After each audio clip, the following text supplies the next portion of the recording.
नमस्कार, आप देख रहे हैं कुरुक्षेत्र। आपके साथ मैं हूं स्वाति श्रीवास्तव। कुरुक्षेत्र में आज हम बात करेंगे अपराधी बाहुबली की। वो बाहुबली जिसने अपना एक छत्र, जो कह सकते हैं आपराधिक साम्राज्य है, दशकों तक स्थापित किया। आज उसको 17 साल पुराने मामले में प्रयागराज की एमपी एमएलए कोर्ट ने उम्र कैद की सजा सुनाई।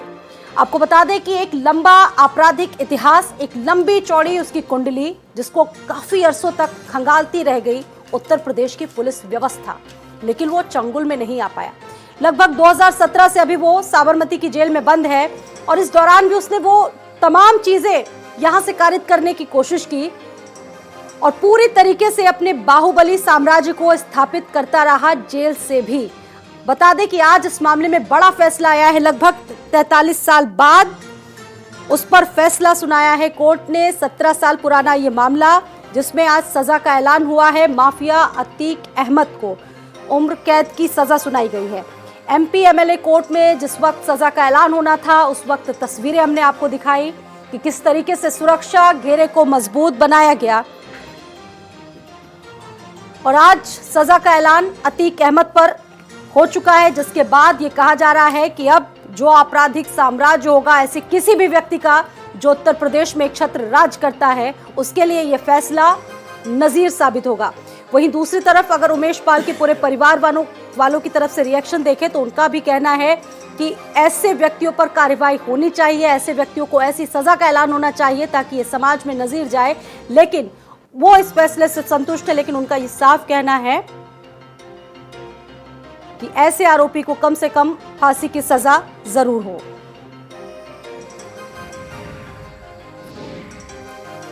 और इस वक्त कुरुक्षेत्र में हमारे साथ तमाम खास मेहमान जुड़ चुके हैं, जिनका मैं रुख करती हूं। संजय चौधरी जी अभी अब से कुछ ही देर बाद हमारे साथ जुड़ेंगे बीजेपी से। इस वक्त हमारे साथ चंचल कुमार जी हैं समाजवादी पार्टी से, बहुत स्वागत है चंचल जी। विकास श्रीवास्तव जी हमारे साथ, प्रवक्ता कांग्रेस पार्टी से। इसके अलावा डॉक्टर श्रीपति मिश्र जी हमारे साथ मौजूद हैं, पूर्व डीआईजी। बहुत स्वागत है आपका इस चर्चा में हमारे साथ भारत समाचार में। शुरुआत करते हैं सर आप ही से ही। श्रीपति मिश्र जी, लगातार हम देख रहे थे 43 साल से, यानी कि कई दशकों तक उत्तर प्रदेश में एक छत्र राज किया, इतना बड़ा आपराधिक साम्राज्य स्थापित किया। बावजूद इसके लोग डरते थे उसके नाम से, थर थर कांपते थे। लेकिन आज कहा जा रहा है जो फैसला आया है उसने नजीर स्थापित की है और ये बात कही गई थी कि उत्तर प्रदेश में मिट्टी में मिला दिए जाएंगे माफिया। क्या आपको दिख रहा है शुरू हो चुका है ऐसा होना? जी, निश्चित रूप से आज जो माननीय न्यायालय का फैसला आया है, जिसमें इस अपराधी को आजीवन कारावास हुआ है और 2 अन्य अपराधियों को भी आजीवन कारावास हुआ है, ये अन्य अपराधियों में और अन्य लोगों के बीच में बहुत बड़ा नजीर बनने जा रहा है।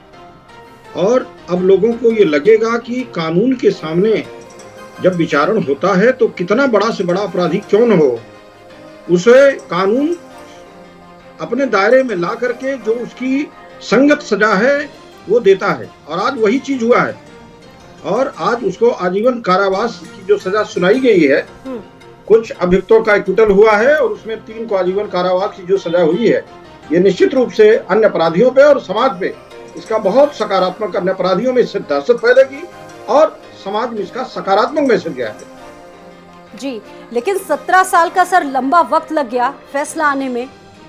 अभी तो सिर्फ एक मामला है, ना जाने उसके खिलाफ ऐसे कितने आपराधिक मामले हैं जिन पर अभी चीजें होनी है बाकी। देखिए मैम, एक चीज आप देख रही होंगी कि विचारण में वक्त लगता है, उसमें तमाम जो कोर्ट की प्रक्रियाएं हैं उसमें समय लगता है। लेकिन ये भी देखिए कि 17 साल बाद, ये 2007 में मुकदमा कायम हुआ था, 2006 की घटना थी और अब इतने दिन बाद जाकर के फैसला आया है। तो देर आया है लेकिन दुरुस्त आया।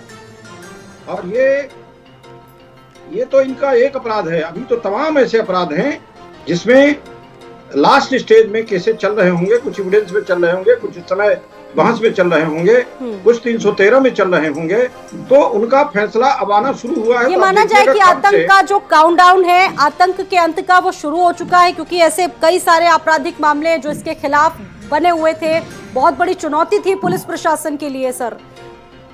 बिल्कुल, माननीय न्यायालय के आज के निर्णय से तो यही माना जाएगा। जी, यानी कि एक नजीर जाती है, संदेश जाता है समाज में कि अब शुरुआत हो चुकी है।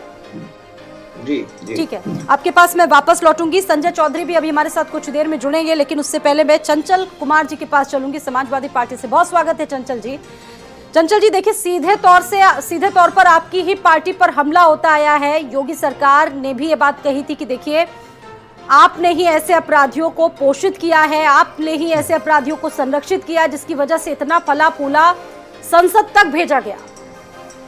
देखिए स्वाति जी, सबसे पहली बड़ी बात तो ये है कि 6 साल से वर्तमान सरकार मतलब योगी 2.0 चल रहा है जी। और आप अगर किसी पिछली पूर्ववर्ती सरकार की बात अगर करें, अगर आपको शायद अतीक अहमद के बारे में जानकारी पूरी होगी तो 1989 से लेकर के वो 91 तक निर्दल रहा है। उसके बाद मेरा ख्याल है कि 93 से 96 तक वो भी निर्दल रहा है। उसके बाद एक बार अपना दल में रहा है, एक बार समाजवादी पार्टी से जो है वो विधायक और एक बार सांसद रहा। तो रहा लेकिन तो है ना? सुन लीजिए, लेकिन जैसे ही समाजवादी पार्टी को लगा कि नहीं ये आदमी जो है अपराधी किस्म का ज़्यादा मतलब ज़्यादा आदमी सुधार नहीं कर रहा अपने में, तत्काल समाजवादी पार्टी ने निकाल बाहर किया पार्टी से। और आपको ध्यान होगा पिछले 10-12 सालों से समाजवादी पार्टी से कोई लेना देना नहीं है। तो पहली चीज। दूसरी चीज, अगर आपको याद होगा 2019 में लोकसभा चुनाव लड़ाने के लिए भारतीय जनता पार्टी के लोग ही लेके आए थे। और आप जिस तरीके से देख सकते हैं पूरे प्रकरण को, अगर आपको ध्यान अगर करें तो ये शासन जो है, जहां पे अतीक अहमद जिस जेल में बंद था, वहां पे सरकार किसकी है? भारतीय जनता पार्टी की। उत्तर प्रदेश के अंदर सरकार आपकी है। इसके अलावा अगर कोई अपराधी दुर्दांत अपराधी है, और जो है सबसे पहले तो मैं माननीय न्यायालय का मैं धन्यवाद करूंगा, कम से कम बहुत बेहतरीन फैसला आया है। और मैं तो ये कहता हूं कि फांसी की सजा भी होनी चाहिए, कोई दिक्कत नहीं है इसमें। समाजवादी पार्टी अपराधियों के लिए इसका पूरा सम्मान करती है समाजवादी पार्टी। आप समाजवादी पार्टी माननीय न्यायालय का माफियाओं को मिट्टी में मिलाया जाएगा, आप इस मामले में सरकार मिलाना चाहिए, लेकिन सरकार को निष्पक्ष कार्रवाई करनी चाहिए। मैं स्पष्ट समाजवादी पार्टी ने स्टैंड क्लियर है। हमारे आदरणीय नेता अखिलेश यादव जी ने स्पष्ट विधानसभा के अंदर कहा कि 100 अपराधियों की सूची निकालिए और उसके अलावा सबके ऊपर कार्रवाई करिए। लेकिन समान जो है निष्पक्ष व्यवस्था से समान एक आंख से लोगों को देखिए। सारे अपराधी होते हैं, उसमें जाति धर्म मत देखिए आप। और देखिए सबसे बड़ी बात यह है, अभी जो उमेश पाल हत्याकांड हुआ है, अगर आपने पूरे प्रकरण को देखा होगा, अतीक अहमद के परिवार ने 2017 से जेल में बंद है, तब तक तो समाजवादी पार्टी को या आपके नेताओं को पता चल गया होगा ये कितना बड़ा बाहुबली है, कितना आपराधिक साम्राज्य। सुन लीजिए मेरा सवाल। तब भी तो आपकी सरकार थी, तभी भी तो आप कार्रवाई कर सकते थे, कुछ सालों पहले, कुछ अरसों पहले, लेकिन फिर भी आपने जहमत नहीं उठाई। नहीं स्वाति जी, उसके पहले भी जेल में समाजवादी पार्टी की सरकार में भी जेल गया था। अगर आपको याद होगा, देखा होगा, इससे पहले अतीक अहमद 1-2 बार जेल गया है। लेकिन मैं अभी वर्तमान की बात कर रहा हूं, जिस तरीके से जेल के अंदर रह करके उसने तांडव किया। और आपको सोच करके आश्चर्य होगा कि जहां पे पुलिस स्टेशन है, जहां पे वारदात हुई थी, घटनास्थल के 200 मीटर की दूरी पे घटना हुई है। और इतने खुलेआम जिस तरीके से बम और पटाखों की तरह फोड़े जा रहे थे, जिस तरीके से उमेश पाल की हत्या हुई, ये अपने आप में बहुत बड़ा प्रश्न चिन्ह खड़ा करता है जो भारतीय जनता पार्टी की सरकार वर्तमान में है, और किस तरीके से अपराधियों के हौसले बुलंद हैं। दूसरी चीज मैं आपसे पूछना चाहता हूं कि आप मुझे बताइए कि अतीक अहमद के परिवार ने एक मंत्री का बाकायदा नाम लिया और बाकायदा नाम लेकर के प्रेस कॉन्फ्रेंस करी, और खुद अतीक का परिवार यह बात उठा रहा है कि सीबीआई की जांच होनी चाहिए, सीबीआई की जांच होनी चाहिए। लेकिन भारतीय जनता पार्टी की मजबूरी क्या है? सीबीआई जांच सिफारिश क्यों नहीं जा रही है? उनको मतलब कम से कम ये तो होना चाहिए, खुद अपराधी खुद इस बात को दोहरा रहा हो कि सीबीआई द्वारा जांच कराई जाए, लेकिन क्यों नहीं हो पा रही है? अगर दूध का दूध पानी का पानी हो जाएगा। लेकिन अब न जाने भारतीय जनता पार्टी कौन संलिप्त है, क्योंकि बगैर सरकार के, बगैर सिस्टम के मिली भगत के, वहां के लोकल लीडरशिप के बगैर मिली भगत के। और देखिए एक और बड़ी बात है स्वाति जी, आपको ध्यान होगा, जो उसमें गुलाम है, जो उसका भाई राहिल हसन, जो भारतीय जनता पार्टी का जो है वर्तमान महानगर अध्यक्ष था अभी 20 दिन पहले तक, उसका भाई खुद आरोपी है। तो क्या ये निष्पक्ष काम हो पाएगा जो भारतीय जनता पार्टी नेताओं का नाम आ रहा है? और आप पिछले 15 साल का इतिहास उठा के देख रहे हो कि किस पार्टी में था, वर्तमान का नहीं देख रहे हो आप कि कौन कौन से आरोपी, कौन कौन से लोग उसमें संलिप्त पाए जा रहे हैं। लेकिन ऐसे लोगों को माननीय बनाने की गलती तो आप लोगों ने ही की ना, शुरुआत तो आप लोगों ने मैंने कहा कि पहले विधायक रह चुका था, आप ध्यान करिए, मैंने बताया 2 बार निर्दल रह चुका, उसका अपना दल में रहा, अपना दल की पार्टी आज गठबंधन है। अपना दल से गठबंधन किसका है आज के समय में? क्या भारतीय जनता पार्टी के लोग नैतिकता की बात करते हैं तो क्या अपना दल से गठबंधन तोड़ेंगे? सवाल ये भी तो है। विकास श्रीवास्तव जी, देखिए बड़ा सवाल यह है कि काउंटडाउन योगी सरकार कहती कि शुरू हो चुका है। देखिए तमाम जगहों से प्रतिक्रियाएं आ रही हैं, गुनाह हजार हैं, दामन दागदार है, लेकिन बावजूद उसके वो बचता रहा और 43 साल बाद आज उस पर सजा का ऐलान हुआ है। कांग्रेस कैसे देख रही है इसे? ये न्याय की जीत होगी, सच्चाई हमेशा सामने आएगी। भारतीय संविधान की जो ताकत है उसको आम जनमानस को एहसास होना चाहिए। सरकार का काम ये है कि लॉ एंड ऑर्डर को मेंटेन रखे। सरकार लॉ एंड ऑर्डर मेंटेन रखने में पूरी तरीके से फेल हुई है। अगर उत्तर प्रदेश के आम जनमानस ने खुलेआम देखा है शूट आउट होते हुए, उत्तर प्रदेश के योगी सरकार के लिए सबसे बड़ा प्रश्न ये लगता है कि अगर किसी थाने पर, किसी सीओ क्षेत्र पर, किसी एसएसपी पर वो अपनी जिम्मेदारी या किसी ऐसे मर्डर को, ऐसे शूट आउट को समय रहते वर्कआउट नहीं कर पाती है तो उसको सस्पेंड कर दिया जाता है। और आज 1 महीना पूरा होने जा रहा है और अभी तक ये शूट आउट में जो चेहरे दिखाई दे रहे थे वो चेहरे नहीं उसके ऊपर कार्रवाई नहीं दिखाई पड़ रही है। बुलडोजर दिखा के भारत के संविधान को कमजोर दिखाया जा रहा है, उससे अपने आप को ऊपर प्रस्तुत किया जा रहा है। धर्म जात के नाम पे अपराधियों का भी राजनीतिकरण हो रहा है। इसके बाद ये जो अदालती कार्रवाई 17 साल के अथक मेहनत प्रयास, दोनों पक्षों के वकीलों की मेहनत के बाद भारत संविधान की धाराओं के तहत कानूनी प्रक्रिया के तहत अगर पाता था, जजों ने अपने आप को किनारे कर लिया। तो क्या 17 साल से आप क्या कहना चाहती हो? ऐसे कमजोर सरकारें थी। इन 17 सालों में भाजपा की भी सरकार रही है, भाजपा से मिली जुली सरकार भी रही है। ऐसा आप मत कहिए, क्योंकि भारत के संविधान से बड़ा देश का कोई राजनीतिक दल नहीं है।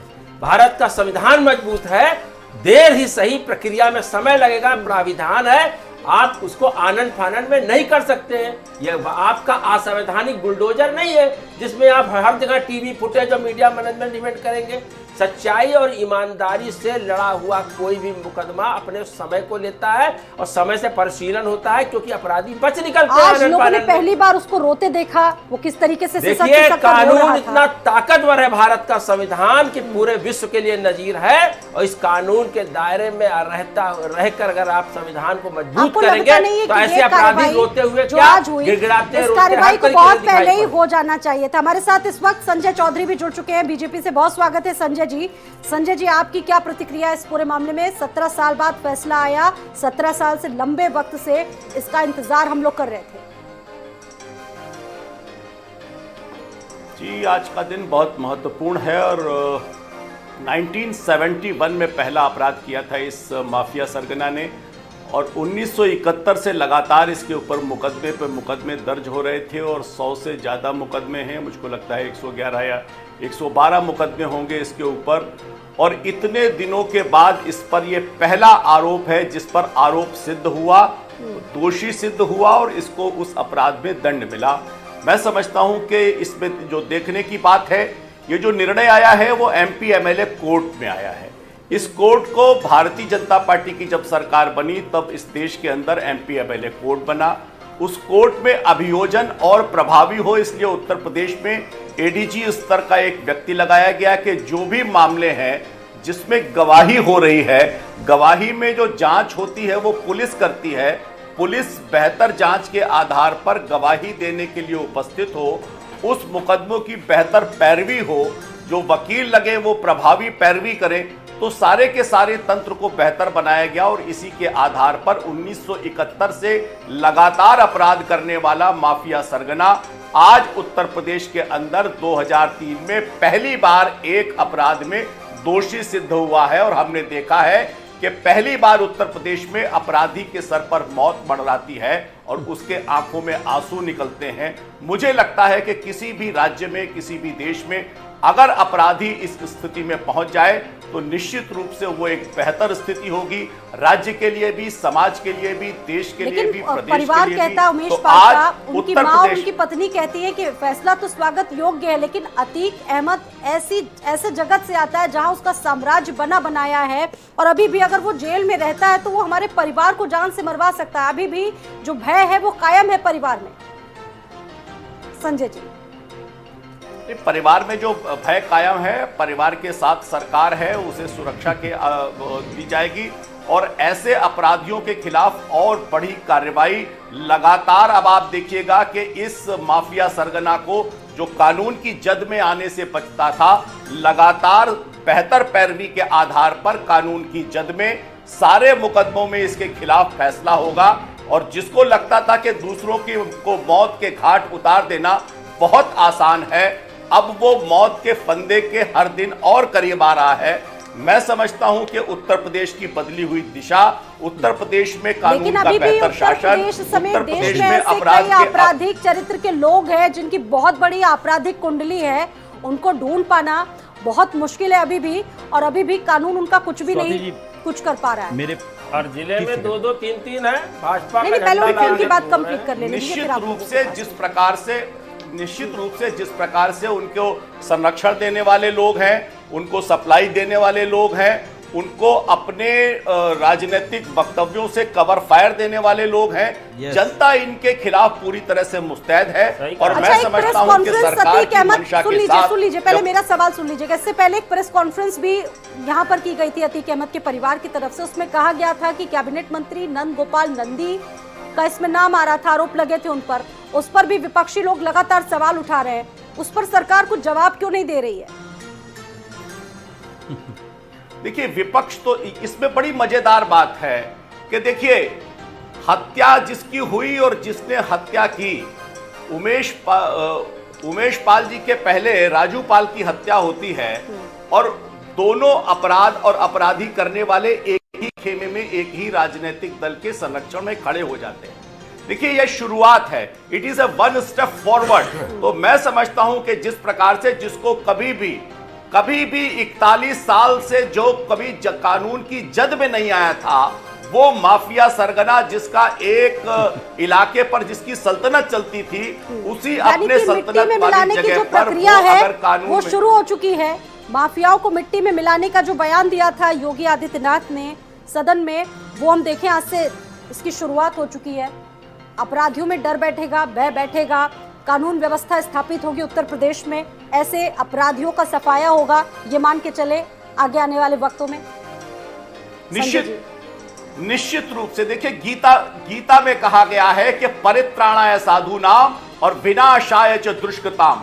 जो खराब करने वाले लोग हैं, अपराधी हैं, आतंकी हैं, समाज को जो लोग गलत आदर्शों के देते हैं, उनका निश्चित रूप से दमन होना चाहिए और अच्छा काम करने वालों की पीठ ठोकी जानी चाहिए, उनको प्रश्रय दिया जाना चाहिए। सरकार इसी नीति के आधार पर चल रही है और आज का दिन उत्तर प्रदेश कार्रवाई है, ये सबसे क्रूरतम कार्रवाई है।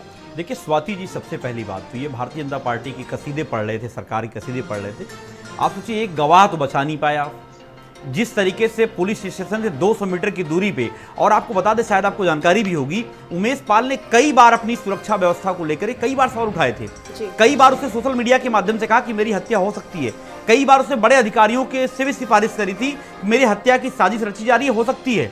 उसके बावजूद अगर एक गवाह को नहीं बचा पाए, तो आप खुद सोचो कि इतने बड़े दुर्दांत अपराधी के खिलाफ वो आदमी जो है लड़ रहा था, लेकिन आप उसको भी नहीं बचा पाए।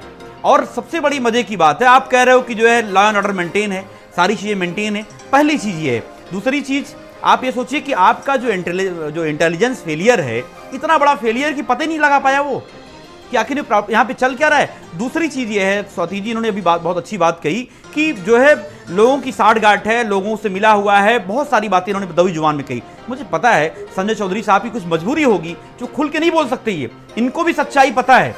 क्योंकि जिस तरीके से भारतीय जनता पार्टी का महानगर अध्यक्ष राहिल हसन का भाई गुलाम आरोपी है उस मुद्दे में, अभी इनको उमेश पाल हत्याकांड में आरोपी है और अभी तक फरार है, अभी तक पता भी नहीं है। आपको बता दें स्वाति जी, ये भी सोचकर के आश्चर्य होगा, जिस लॉ एंड ऑर्डर की बात कर रहे हैं, चुस्त दुरुस्त की बात कर रहे हैं, ये आप सोचो 6 लोग जो है सीसीटीवी फुटेज में आए थे, अभी तक उसमें से 5 लोग गायब हैं।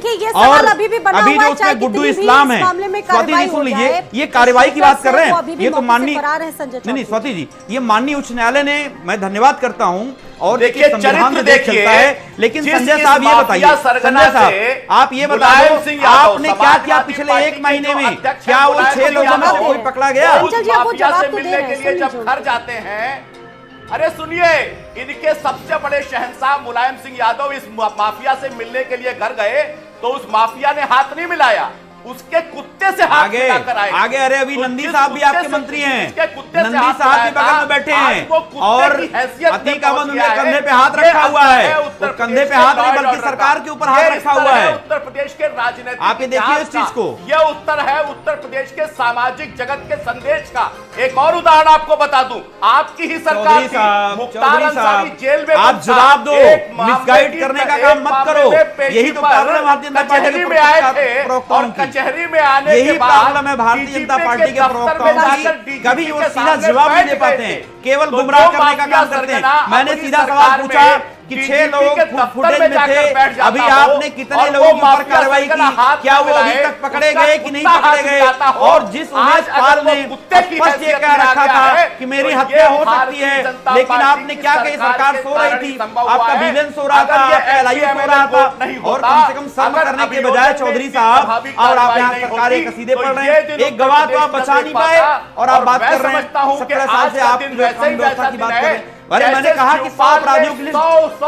अपराधियों किए की थे 100 और 100 टॉप 10 अपराध के अपराधियों बाद की लिस्ट भगवान निकालिए श्री कृष्ण ने और सबके सुदर्शन खिलाफ चक्र कार्रवाई से करिए। उसकी गर्दन अगर काट आपके अंदर दी थी। जज्बा है, आज सरकार उत्तर के अंदर प्रदेश जज्बा वही है, होता अगर दिख वो रहा निष्पक्ष है कार्रवाई कि करने की अपराधी हिम्मत है, लेकिन उसकी नहीं करेंगे। मौत आप उसके तो सर केवल पर है, प्रोपेगेंडा आंखों चलाने में में माहिर आंसू हैं, है, आपको सजा केवल ये सुनकर फेक गिर पड़ रहे बातें हैं। ये आपको ये करने के उत्तर लिए आप प्रदेश लोग हैं, करके लेकिन दिखाया कभी जवाब है। दे पाते हैं क्या? और माफिया आप के चले जाते पक्ष में हैं, तर्क देने के लिए अरे जिस नेता के समाजवादी बाद पार्टी जिस के नेता को लोग आपकी लाइन में सरकार खड़े हैं, भारत यह की उत्तर सरकार ने प्रदेश देख पद्म रहा है। भूषण से सम्मानित यही किया बदलता और आप उत्तर उनकी प्रदेश बात कर रहे हो यहाँ पे। यही आगे अरे बढ़ता चौधरी उत्तर साहब प्रदेश कुछ तो है। शर्म कर लो आप। यही माफिया लेकिन को ये बात संरक्षण किसी से देने के देखिए खिलाफ अनछुई नहीं है जमीन कि पर किस उतरी तरीके से इलाहाबाद आपराधिक की जनता साम्राज्य का के लोगों संदेश को, है। ऐसे आपराधिक लोगों को राजनीतिक लोगों ने संरक्षण नहीं तो दिया, अपना दल ने उनकी भी विधायक बनाया, सरपरस्ती की। अपना दल ने विधायक बनाया, क्या है, गठबंधन तोड़ेंगे आज ये? विकास जी। संजय जी बताएं। देखिए, राजनीतिक संरक्षण तो अपराधियों को मिल रहा है और आप देख रहे हैं पिछले 32 वर्षों से लगातार अपराधी जो भाजपा में नहीं है उनके ऊपर कार्रवाई हो रही है। पर आज आप देखिए 150 से ज्यादा लोग विधायक के ऊपर जघन्य अपराध के मुकदमे कायम हैं। और ये मैं नहीं कह रहा हूँ, चुनाव आयोग में प्राविधान है कि जो चुनाव में नामांकन के समय आपको पूरी फेहरिस्त देनी पड़ती है और ज्यादातर भारतीय जनता पार्टी के लोग। और उत्तर प्रदेश की योगी सरकार की पुलिस इनको सुरक्षा दे रही है क्योंकि भाजपा का झंडा लगा हुआ है, किसी प्रोटोकॉल में नहीं है, पद पर नहीं है, विधायक है तमाम। तो ऐसे भी हर जिले में 2-2, 3-3 है जो विधायक भी नहीं है पर वो संरक्षण प्राप्त है और योगी सरकार की पुलिस उनके पीछे दिखाई पड़ती है। एक अति पिछड़ा उमेश पाल की सुरक्षा नहीं दे पाई योगी सरकार, ये शर्मनाक है। एक अति पिछड़े सिपाही की योगी पुलिस की हत्या होती है निषाद की, ये शर्मनाक है। अति पिछड़ों के नाम पर वोट लेते हो, सामाजिक न्याय नहीं कर पा रहे हो, 69,000 शिक्षक भर्ती में उनके हक को मारते हो और एक महीने से ऊपर हो गया है और योगी सरकार आपको पर्दाफाश नहीं कर पा रही है। उससे भी ज्यादा बड़ा शर्मनाक है योगी सरकार के एक जिम्मेदार मंत्री का नाम आता है जो वो स्थानीय है, ये एक संगठित अपराध का उदाहरण है। इसलिए अगर अतीक अहमद का परिवार और उमेश पाल का परिवार सभी मांग कर रहे हैं कि इसकी सीबीआई जांच, अगर कांग्रेस पार्टी भी पुरजोर मांग करती है इस पूरे प्रकरण की सीबीआई जांच करनी चाहिए क्योंकि भाजपा की सरकार गुजरात में भी है, भाजपा की सरकार उत्तर प्रदेश में भी है। एक विकास दुबे की गाड़ी पलट जाती क्योंकि वो ब्राह्मण है और अतीक अहमद उसको राजनीतिक संरक्षण प्राप्त है। जैसा कि अभी कहा चंचल जी ने कि अपना दल में चुनाव लड़े, निर्दल चुनाव लड़े, ये तो बहुत बड़ा यक्ष प्रश्न है कि कौन राजनीतिक दलों ने उसको बारी बारी संरक्षण दिया क्योंकि लाभ की राजनीति लोग कर रहे हैं। और अगर अतीक अहमद का नाम लेकर वोट की राजनीति कौन लोग कर रहे हैं? पिछले 1 महीने से टीवी चैनल डिबेट पे क्या दिखाया जा रहा है, बुलडोजर के नाम पर क्या किया जा रहा है, धर्म जाति नफरत के नाम पर प्रचार किया जा रहा है, वोट की राजनीति की जा रही है। आप एक धर्म जात के नाम पर लगातार आरोप कर रहे हैं, उनको आतंकवादी अपराधी बता रहे हैं, आप उसको मानहानि से नहीं जोड़ते हैं। और माननीय राहुल गांधी जी ने चोरों के बारे में बात किया, राहुल गांधी तो पे आपने चर्चा नहीं उसको धर्म जात से मानहानि का मुकदमा बना दिया। देखिए, आप लोकतंत्र की हत्या करें, देश में सामाजिक विघटन करें, आप सही है क्योंकि आप आज 17 साल के मेहनत के बाद संवैधानिक ताकतों विकास- की जीत हुई है, तो उस विकास पर भी योगी श्रीवास्तव सरकार जी, के नाम आज इस पर हम लोग चर्चा कहाँ कर रहे हैं? ये पूरी तरह भारतीय ठीक है। कानून और उसकी ताकत को श्रीपति जी, पूर्ण करने का मैं आपके एक पास उचित आऊंगी। षड्यंत्र भाजपा कर रही है। श्रीपति जी, जी, ये जी। ट्रेंड भी हटाना होगा कि पुलिस और जांच एजेंसियां लगातार, हमने देखा कुछ मामलों में अपराधियों के अनुकूल ऐसी परिस्थितियां बनाती रही। इन तमाम चीजों को भी हटाना होगा और अपराधियों को बाहुबली ना कहकर बल्कि उनको अपराधियों की तरह ट्रीट किया जाए। जी हाँ मैम, ये बिल्कुल सही है कि जो अपराधी है उसके नाम के साथ बाहुबली शब्द का प्रयोग होना ही नहीं चाहिए। लेकिन ये भी सत्य है कि पुलिस के रिकॉर्ड में उसे हम अपराधी ही कहते हैं। ये सो कॉल्ड बाकी जो लोग बहस में सम्मिलित होते हैं या जो समाज के लोग हैं वो उसको धीरे धीरे बाहुबली कहने लगते हैं। और ये बात ध्रुव सत्य है कि अगर चाहे ये पार्टी हो, चाहे बी हो, चाहे सी हो, अगर यह तय कर लें कि किसी भी ऐसे व्यक्ति को जिसका आपराधिक इतिहास है उसे हम अपनी पार्टी में नहीं रखेंगे, तो आप देखेंगे कि एक समय के बाद जो अपराध क्षेत्र में लोग जुड़े हुए हैं और सोचते हैं कि हमें कहीं न कहीं से पॉलिटिकल पैट्रोनेज मिल जाएगा, वो फिर विरत होंगे। और फिर ये चीज धीरे धीरे जब खत्म हो जाएगी तो एक अच्छे समाज और अच्छे लोगों के बीच में अपराधियों का मनोबल कभी भी नहीं इस तरह का होगा कि वो अपराध करें। आज उनकी तब ये है जो जिस अपराधी की आज चर्चा कर रहे हैं, ये इतने दिनों का इसका आपराधिक इतिहास, इतना लंबा आपराधिक इतिहास होते हुए भी माननीय शब्दों से ये नवाजे गए, विभिन्न यमले रहे, एमपी रहे और कहीं न कहीं इनको पॉलिटिकल पैट्रोनेज मिलता रहा। उसी का मनोबल था कि इतनी बड़ी घटना हो गई, 24 फरवरी को इतनी बड़ी घटना हो गई। ये गवाह की जब पूरा केस मैच्योर हो गया था, जजमेंट में लगा हुआ था, तब इतनी बड़ी घटना हो गई। लेकिन अब जब इसको आजीवन कारावास की सजा सुना दी गई है, अब जो और अपराधी हैं उनमें खलबली मचेगी। आपको लगता है कि नहीं, देश ऐसा में नहीं है। या उत्तर प्रदेश में ऐसी कार्रवाई हो रही है जो वाकई में नजीर बनती जा रही है, अपराधियों को उनका सही रास्ता दिखा रही है? श्रीपति जी, इसमें एक और चीज मैं आपको बताना चाहूंगा जी, ये ऑन द रिकॉर्ड बात है। एनसीआरबी का मैं डेटा देख रहा था, उत्तर प्रदेश पिछले 3-4 सालों से कन्विक्शन में पूरे देश में नंबर 1 पे है। नंबर 1 पे कन्विक्शन है उत्तर प्रदेश में। तो जाहिर है उस कन्विक्शन के लिए जो लोग जिम्मेदारी हैं, जैसे हमारा प्रोसिक्यूशन विंग है, हमारे पुलिस के लोग हैं जो गवाहों को ले आते हैं, प्रोसिक्यूशन वाले जो उनको प्रिपेयर करते हैं, ठीक से एविडेंस प्रस्तुत करते हैं, उसे कोरिलेट करते हैं और कोरिलेट करके उनको सजा दिलाने का काम कर रहे हैं। जाहिर है इन पे शासन के स्पष्ट निर्देश के बावजूद इनके मनोबल में भी वृद्धि हुई है। और आज जिस अभियोजक ने इनको सजा दिलाई है, ऐसे अभियोजक को सम्मानित किया जाना चाहिए और इस तरह का अभियोजन और कोर्टों में बढ़े, इसके लिए प्रश्न दिया जाना चाहिए। हाँ जी, डीआईजी साहब, देखिए, भारत सरकार के गृह मंत्री अजय मिश्रा टैनी के बेटे आशीष ने किसानों पर गाड़ी चढ़ाई, सुप्रीम कोर्ट को इंटरव्यू करना पड़ा, हाथरस में दलित बेटी को रातों रात जला दिया गया, लखीमपुर में पंचायत चुनाव में एक बेटी की साड़ी खींची जा रही है, दुशासन बना हुआ है उत्तर प्रदेश का शासन, और आप एक पूर्व अधिकारी हैं। क्या आपने अपने जीवन काल में अपने कार्य क्षेत्र में अपनी इस तरीके के दुस्साहस होने दिया? एक जिम्मेदार, एक शौर्यवीर शपथ लेने वाला व्यक्ति कभी भी इसको जस्टिफाई नहीं कर सकता। जिस तरीके से आपने अभी बताया, आप बताइए कि अभी 1 महीना हो गया है, अगर आप कहीं के डीआईजी के आपके परिक्षेत्र में इस तरीके का शूट आउट होता तो क्या माननीय मुलायम सिंह जी नहीं है मौके पर, क्या कभी उन्होंने बख्शा? कभी मायावती जी ने बख्शा?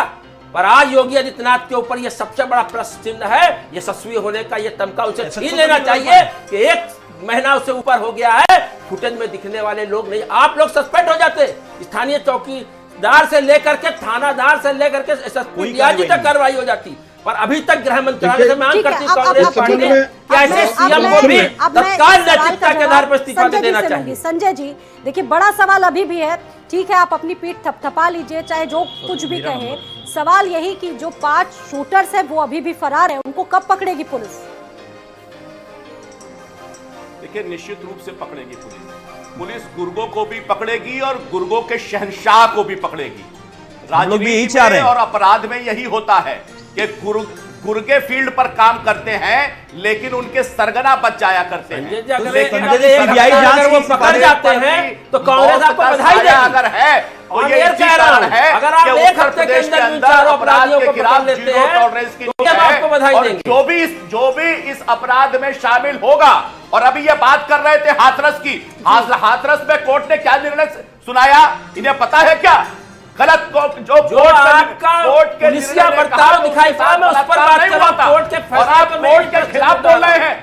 आपकी जानकारी दुरुस्त नहीं है और मुझे लगता है जिम्मेदार चैनल कोर्ट का फैसला तो हमारे नेता के खिलाफ भी आया है, पर जब कानून में व्यवस्था है ऊपर जाने की तो आगे जाएंगे मामले और एक कोर्ट के फैसले से आप बरी नहीं हो जाते। इस तरीके से भाजपा खुश हो रही है। हमारा आरोप है ये जो घटना घटी है भारतीय जनता पार्टी के लिए नाकामी और दलित महिला विरोधी सरकार है, अपराधी को बख्शेगी भी नहीं। और जो अपने पंजाब में मुख्तार अंसारी को ले जाकर बुलाते थे और पैरवी कराते थे, उनको शर्मसार होना पड़ेगा। उत्तर प्रदेश में अब अपराधी के दिन गिनती हैं और इसी के आधार पर उत्तर प्रदेश में भारतीय जनता पार्टी की साम्राज्य का समापन होगा। आज वो दिन है जब उत्तर प्रदेश में माफियाओं के खिलाफ न्याय नहीं मिल पाया उस दलित बेटी की बेहतर डंडा हुई है ना, और ऐसे लोग हुई थी ना, वो कानून करने के सबूत के आधार पर अपराधी बच जाते हैं तो अपराधियों का महिमा मंडन आप करते हैं। जैसे गुजरात में बिल्किस बानो के अपराध आप करते हो। पंजाब में कौन ले गया था मुख्तार अंसारी को जेल? पंजाब में कौन ले गया था भाई? पंजाब में कौन बिठाया था? पंजाब में कौन उनके साथ था? बता दो। शीशा देखो, शीशा मनाते हैं। अगर वो बच जाती है भाजपा के लोग अगर उसमें आरोपित है तो पंजाब में मुख्तार अंसारी को लेकर गलबैया खेल रहे थे। सबसे बड़ी बात है ये है कि आज के समय में एकदम उत्तर प्रदेश में जंगल राज कायम हो चुका है। अभी सर की बात से मैं थोड़ा सा मतलब जो है, अभी एक बात तो सर ने बहुत अच्छी कही, डीआईजी सर ने, मैं उनका सपोर्ट करता हूं। कम से कम ये जरूर होना चाहिए कि अपराधियों को टिकट नहीं मिलना चाहिए। लेकिन आपको ध्यान भी होगा हमारे आदरणीय नेता अखिलेश यादव जी ने इस चीज को स्टार्ट किया था, इसकी मुहिम स्टार्ट की थी। बहुत सारे आप लोग चलाए थे चैनल पे कि बहुत सारे अपराधियों को टिकट नहीं दिया। दूसरी बात यह है कि जो आपने कहा कि 3-4 सालों में जो चीजें आपको देखने को मिली, 5-6 सालों में, आपको याद होगा अभी कुलदीप सिंह सेंगर वाले मैटर में किस तरीके से एक लड़की जो अपने ऊपर आरोप लगाती है, बलात्कार का जो आरोप लगाती है, और विधायक द्वारा किस तरीके से तांडव किया गया, आप सब लोगों ने देखा था। यहां तक कि मेरा ख्याल है, मैं काफी क्लियर नहीं हूं, लेकिन 2-3 हत्याएं हुई उसमें, इवन की लड़की के बाप की भी सुसाइड करना पड़ा। और इतना बड़ा जघन्य मामला होने के बावजूद भी क्या सवाल है, गाड़ी चढ़ा दिया, वकील कई अस्पताल में भर्ती रहा। चंचल जी, उनके यहाँ कुलदीप सिंह सेंगर और आपके यहाँ गायत्री प्रजापति दोनों की कुंडली लोगों की सरकार समाजवादी पार्टी ने ही जो है, अगर आपने गायत्री की बात करी तो समाजवादी पार्टी ने ही कार्रवाई करने की बात करी है, आप ध्यान करिए। लेकिन आप बताओ क्या कुलदीप सिंह सेंगर मामले में क्या सरकार सुप्रीम कोर्ट के डिसीजन के बाद आज माननीय उच्चतम न्यायालय ने स्पष्ट कहा, तब जाकर के माननीय उच्चतम न्यायालय के संज्ञान में आने के बाद तब जाकर कुलदीप सिंह सेंगर के ऊपर कार्रवाई हुई है। और वो भी कार्रवाई कैसी हुई है?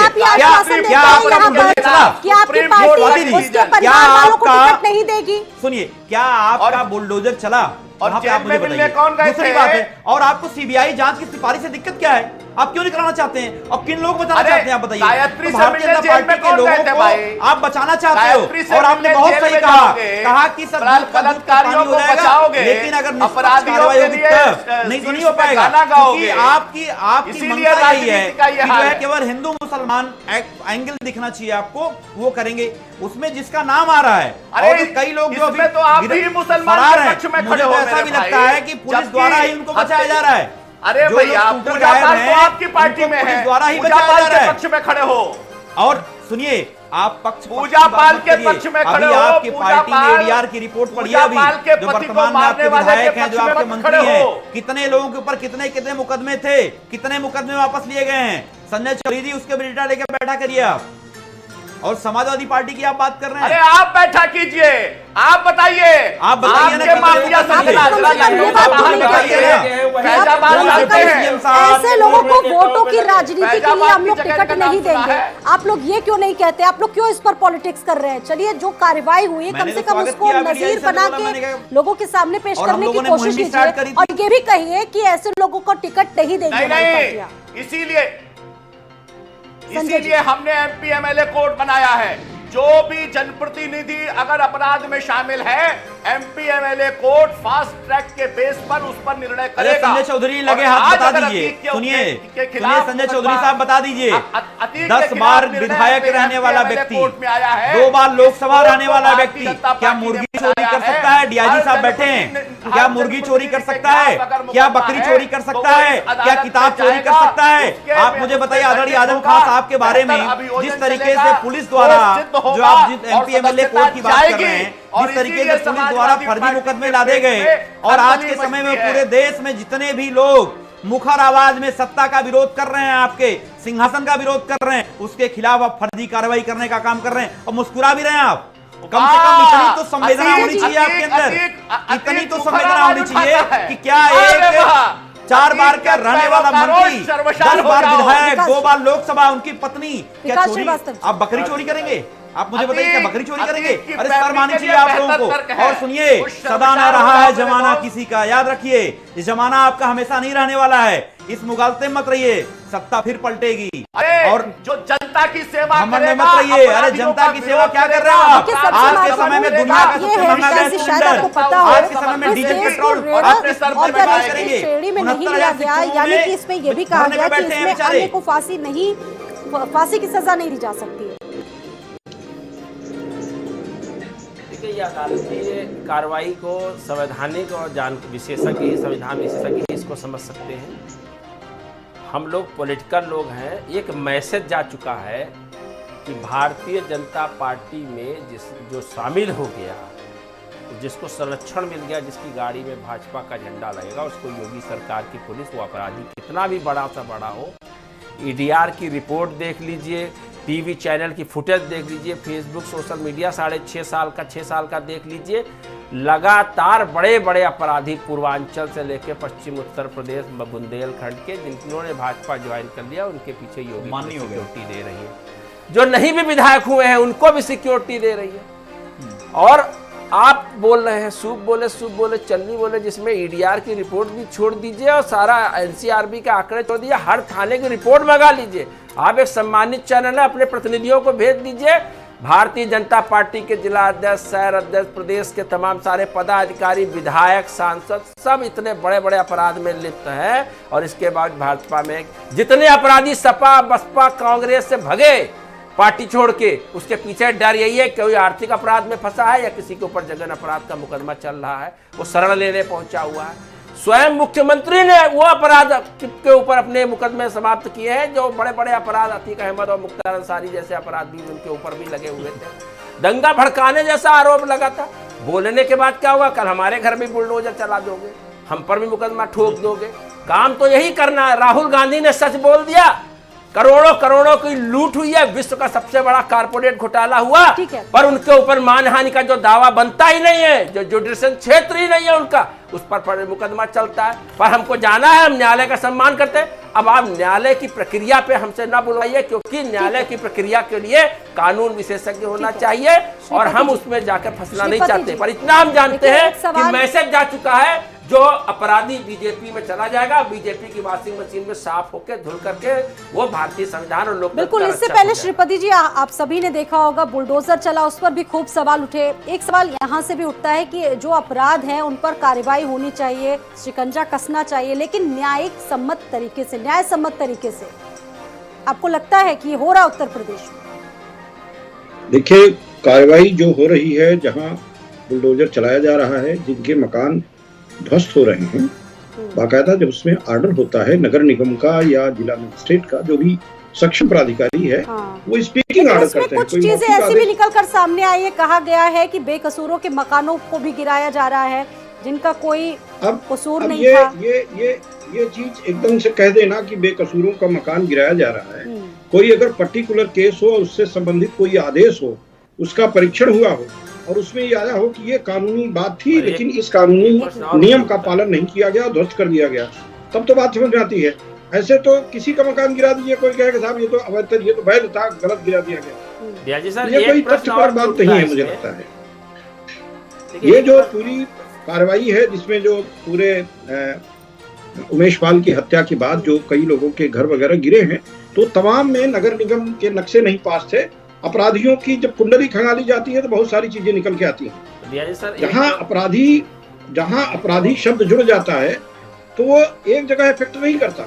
अगर नगर निगम में उसका आदमी नक्शा पास कराने गया तो नक्शा पार करने वाला नियोजन का अधिकारी है वो भी डर के मारे पास कर देता है। तो देखिए दिया जी सर, एक प्रश्न और जहां भी तो समाज उठता में है। अन्य लोग हैं वो भी उससे डर के कर जाते हैं। देखिए तो सर, जब एक प्रश्न अपराधियों और भी पे कोई उठता है कार्रवाई हो रही है कि योगी जी तो कोई कोई पहली बार particular सीएम बने नहीं है, हम 2017 में वो सीएम बने थे। उसका हमारे पास अगर प्रमाण है। नक्शा नहीं पास था, असंवैधानिक तौर तरीके से उनके अधिकारियों की मिली भगत से हुआ, तो एक बुलडोजर चलाने के साथ उन अधिकारियों को भी सस्पेंड कर देना चाहिए जिन्होंने वो बनने दिया। नहीं कर रहा हूँ कि किन परिस्थितियों में गिरा है, क्योंकि न तो ऑर्डर मेरे सामने है, न उस ऑर्डर को हमने पढ़ा है। संजय जी, लेकिन कुछ जहां लोग तक कहते हम हैं कि लोगों ने ये पुराने दिन कार्रवाई चले पुलिस गए, पे रहते हुए अब किया है। अपराधियों को रोटी दाल का हिसाब पता चल गया।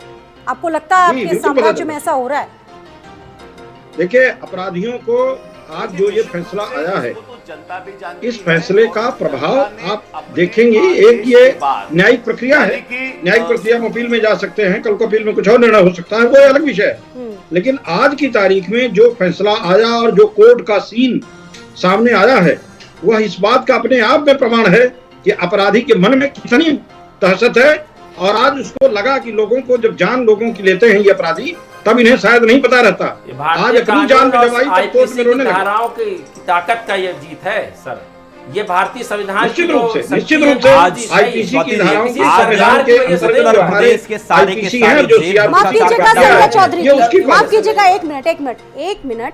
अगर इतनी ही मजबूत होती पुलिसिंग, कानून व्यवस्था प्रयागराज के धूमनगंज इलाके की, इतनी ही इंटेलिजेंस वहां की मजबूत होती, तो क्या उमेश पाल को बचाया नहीं जा सकता था? किस तरीके से वो वीडियो सबने देखा, वो गली गली भागे, इधर से उधर भागे अपनी जान को बचाने के लिए, फिर भी वो नहीं बचाए जा सके। अब परिवार को भी डर सता रहा है मरने का, कि उनको भी मौत के घाट उतारा जाए। मांग कर रहा था 2 सिपाहियों से। जवाब दे रहे ना संजय चौधरी, जवाब देंगे?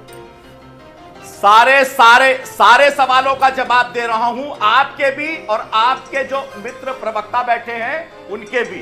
कांग्रेस ने कहा कि लोगों के गलत उजाड़े जा रहे हैं।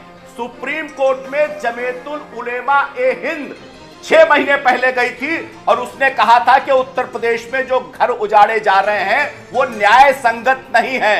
कृपया गौर कीजिए, जमीयत उलेमा ए हिंद के उस वाद के खिलाफ सुप्रीम कोर्ट ने कहा कि उत्तर प्रदेश की सरकार जिस प्रकार से अराजक और अनैतिक, असंवैधानिक, अनियमित आधार पर बने हुए भवनों को गिरा रही है। आप सभी का बहुत बहुत शुक्रिया। तो धीरे धीरे अतीक के सारे गुनाहों का, सारे अपराधों का हिसाब लिया जा रहा है योगी सरकार में। इसी के साथ आप सभी का बहुत बहुत शुक्रिया इस चर्चा में शामिल होने के लिए। कुरुक्षेत्र में आज के लिए इतना।